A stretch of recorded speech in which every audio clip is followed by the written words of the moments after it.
Super hot in my apartment right now. I'm sweating my face off.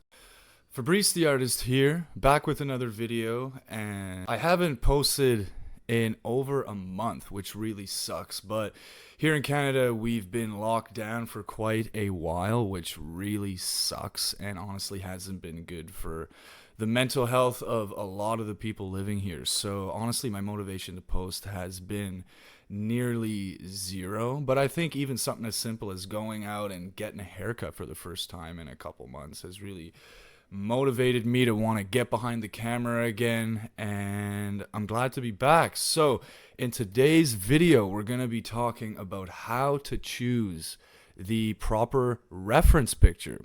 Let's dive right into it. So the first most perhaps obvious thing that you want to look for, but it's something that I see a lot of people make a mistake of, is you want to make sure that the reference picture has enough likeness to the individual.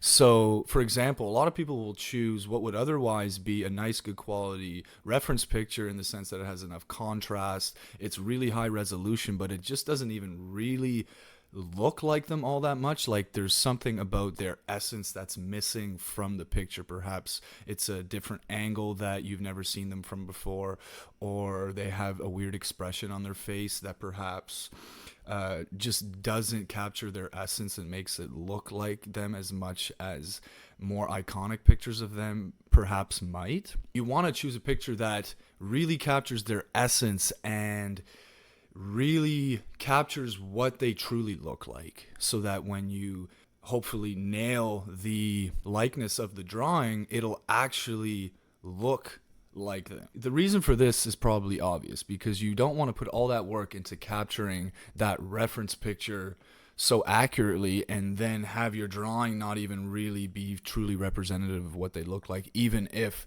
you've drawn the reference picture perfectly. So the second really important thing that you want to look for in a reference picture is you want to make sure that there's a proper range of values. So you want to have enough contrast in the picture. And what I mean by that is you want to make sure that the reference picture isn't too flat, in the sense that there are too many midtones in the picture and not enough really dark darks and enough bright values.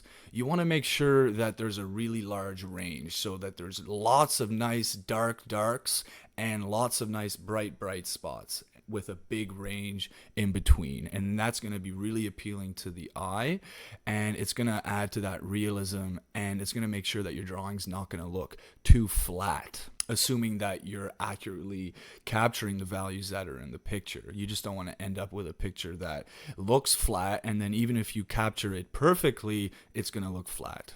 So another point with the likeness of the drawing is you want to make sure that even if the picture really looks like them, you want to also choose a reference picture that is flattering to them. So if you're drawing someone that is known for being really attractive among other things, like someone like Angelina Jolie, for example, you don't want to choose a picture of someone like that where it's not showing them in their most attractive light. You want to pick a picture that shows them what they look like accurately, but also makes them look very flattering, so that your drawing is going to look that much more impressive if it shows the likeness, but it's also going to have that aesthetic quality to it if they just look beautiful in the picture as well as accurate to them. Another very important thing you want to look for in a reference picture is that the resolution is high enough. You want to make sure that you're not working with images that aren't very clear, especially if you're into hyperrealism. You want to be able to zoom in on some of these details and be able to capture them perfectly. So you don't want to end up with an image that doesn't allow you to do that.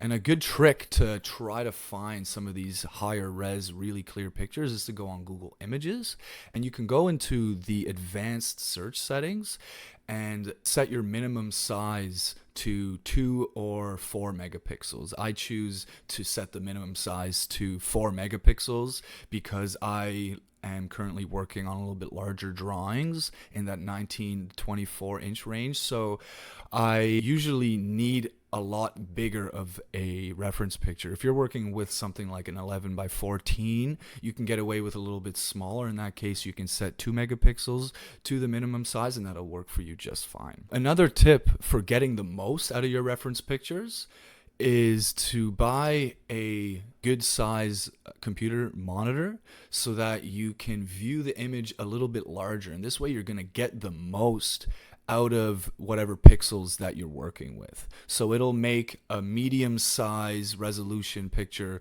look that much bigger. And if you've got a really high resolution picture viewed on a monitor, a 1080p monitor, you're going to really be able to zoom almost endlessly on this reference picture to make sure you can capture all those details. So make sure that you're using a high enough resolution picture, and then on top of that, you can get a 1080p computer monitor to, like I said, get the most out of whatever pixels that you are working with. Another really good tip is to choose a reference picture that you think highlights your strengths and drawing skills. Just as a basic example, if you think that you're particularly good at drawing little highlights with a Tombow Mono eraser, then you might want to look for images that have skin details that would reflect that and that would actually allow you to do that skill in the first place, right? So if you're really good at drawing little pores, you're probably not going to shy away from looking for pictures that would let you do that. You're not going to necessarily focus only on reference pictures where the skin is perfectly smooth.